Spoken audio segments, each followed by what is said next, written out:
media day that we're having right now to the build up to this fight, and it's just all been great. You know, my preparation for this fight to this point has been nonstop. It's been you know, the best camp that I've had as a professional boxer. Are you taking anything from the Maidana win that will help in the preparation? All of it. We're even going all the way as early as Ponce de Leon.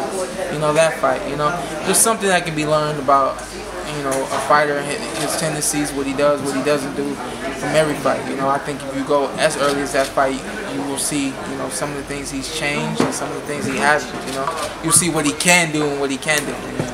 Dude, you're from, you know, Cleveland. Of course, you represent the shirt and tie. Runners from Cincinnati. Do you wish part of this do you wish was the fight was still in Ohio? I don't. And the reason why is because, you know, I've said before, my dad and I, we've been in Las Vegas for 2 years now. When we moved out there, our goal was to begin fighting at the MGM and do exactly like Floyd Mayweather did. Make that our home, make that the place to be on fight night when you're watching Showtime Shawn Porter, you know. So we'll get another opportunity to go home against another and get a fight back home when it's possibly bigger and you know, worth more, you know. But this fight is happening where it's supposed to happen at the MGM.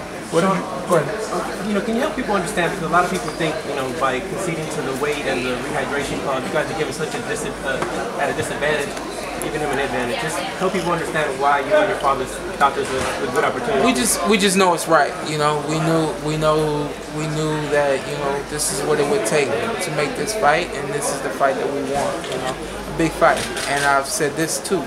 You know, I don't look at 144 like it's a catchweight. I look at it like it's a weight class. I have to make 144. I have to be a professional and make weight. Simple as that. That's my job, you know. So what is 3 more pounds? That was your job, and you were making the kind of money that we're going to be making that night. You do the same thing. Shawn, you lost your IBF title to Kell Brook. Is this the right fight in the right direction to get you back into the welterweight mix? Oh yeah, most definitely. This kid has got one of the biggest names in boxing.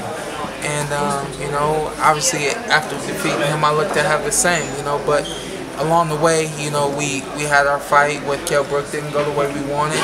Just slowed us down just a little bit, you know. Like my dad said, man, it was a breakdowns precede breakthroughs, you know. So, you know, this is what's supposed to happen now. Adrian Broner and Shawn Porter. When you guys were Marcos Maidana was able to solve the problem with Adrian Broner. Do you have the right set of skills to solve that problem? I do. I know that I do, and I don't think it's going to be done the same way. We have different styles, and he did what he thought he knew he should do, and it ended up working out for him. We're going to do the same thing our way. We're going to do it the Porter way. Well, Shawn, if you land a victory, do you think you can get that Mayweather fight in September? I mean, I think I could. I don't know if he'll fight me. You know, I'm not going to hold my breath.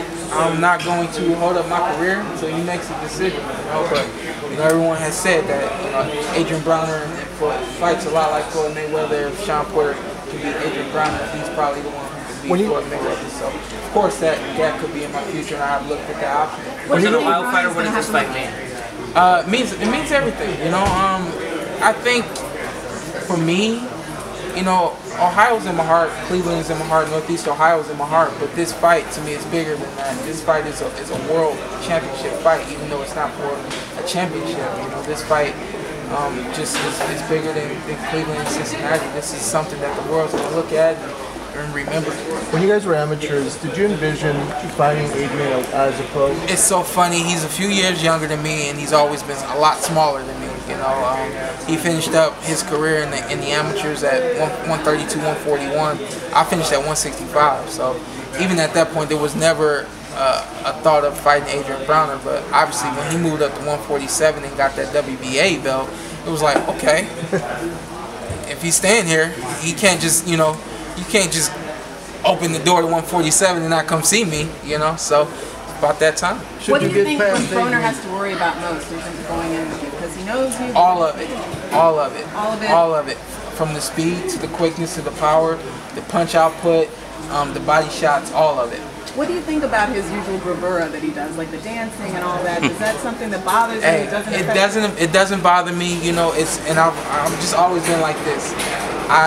It's not me, but I appreciate it. It's funny to look at. It's exciting. You know, he's an entertainer, and that's what this sport needs. Should you Sean. get past him, is there a chance that you consider fighting Kell Brook? Oh yeah, that fight, you know, if they want it, we want it. That's a no-brainer. Sean, would you want Floyd Mayweather? Yeah, that's a no-brainer as well. I've said that. I've been saying I wanted Floyd, you know, even before I did have the IBF title. I think even more now, I'm more ready for that fight than I was back then. You know. Lots of people. Yeah, I think after, you know, fighting Adrian Broner, who has that same similar style, that, you know, it's a good experience for getting to fight Floyd Mayweather. Sean, Since you've Sean. Excited about your fight. What do people tell you when you walk around Vegas, or people from home? It's unbelievable, man. It's this fight has become a blessing to boxing, a blessing to myself, my family, my team. I get a whole lot of kick his A. Since you've known him since the What do you amateurs. remember the most, being in the ring with him? I know he spoke a little bit about it. Yeah, but- we did. We brought him into one of our camps for maybe a week, and we got some rounds in, and it was just, you know, simple work. You know, nothing crazy happened. You know. How recent was it? 2012. It's been a little while. And then we did the same thing right before we fought Alfonso Gomez. We did a couple rounds with him, and it was the same. You know, just easy work. Can you take anything from it, or is it still vivid in your mind where you can remember something? No, actually, it's not. It's not. You know, obviously I have to think about it, and then it becomes more vivid. But I think for the most part, I'm relying on my team to, you know, give me direction on this fight, and then, you know, obviously doing a little film study myself to see, you know, what he's gonna have. You said Pacquiao Mayweather. You would be better than Pacquiao Mayweather. Why do you say that, and what were your thoughts on that fight? Considering you saying that, you know what? I honestly felt that fight was a great fight. Watching that fight and being a boxer, I could understand what was going on. One guy was just being outclassed and overmatched, and no one expected that. Because no one expected that, they immediately threw that fight out the window as if it wasn't a great fight. I honestly thought it was a great fight, but I'm a boxing fan and I'm a boxer, you know. I think that this fight has more to offer than that fight had. You know, you got just two contrasting styles that are great. You got two young fighters that are hungry, who need the win. You got me with the energy. You know what kind of energy I'm bringing. It doesn't matter who I'm in the ring with, that energy will be there. You know, I've said this before, man. I don't condone boos. When I'm in the ring, you will not boo me. You know, I was at the MGM when those guys fought, and there were a couple boos, and I'm like, why are these guys booing? This is a great fight, you know. But at the same time, man, I think that this fight will be that great that you will remember this for a long time. Sean, I'm excited. Go ahead. How much has his style evolved since you watched him growing up in the amateurs? A lot. He and I think he still has that Cincinnati swag, that Cincinnati slickness. You know, growing up, he was more of a puncher. Even when he first turned pro, it was a little bit the same. But as you grow, the rounds get longer. You have to kind of find yourself. He settled down into more of a Floyd Mayweather type of style of, you know, picking his shots, using his shoulder roll, countering the guy, you know, and taking his time and being more precise with his punches, you know. So, I mean, I have to push the action just to make him uncomfortable. And as for yourself, your own style, your own evolution of your career from the amateurs, would you still say you fight primarily in the same style, or have you adjusted your style from your early beginnings? I fight a lot of the same way that I fought in the amateurs. I think, you know, if it's not broke, don't fix it, you know. And I think what we've done up to this point before we turned pro was just the right way to do things, you know.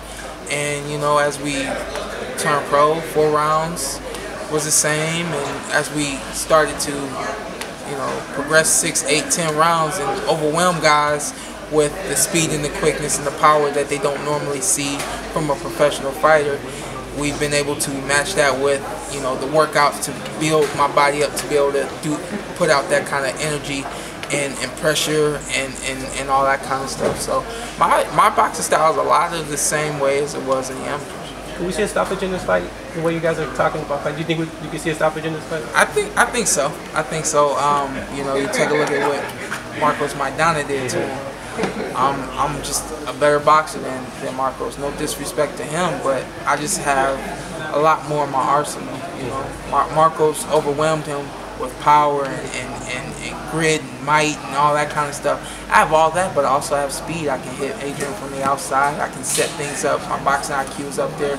I'm going to do everything it takes to get a stoppage, man. It seems in many ways, the way that you talk about Broner, like amateur days and knowing him, it's almost like you talk about him like a younger brother that he's been by. Do you think there's any danger that you might underestimate him? Well, if you look at it like this, you can't let the little brother creep up on you, man. That's when they get you. I got 2 older brothers and they still don't let me. I've been world champion and everything, and they still don't. So I've learned all the right and wrong things from my big brothers, you know. So I would really wouldn't say this is a little brother versus big brother type of match, but you know, he's a few years younger than me. He's obviously smaller than me, you know. So I'm not gonna let the little brother do what he thinks he wants to do.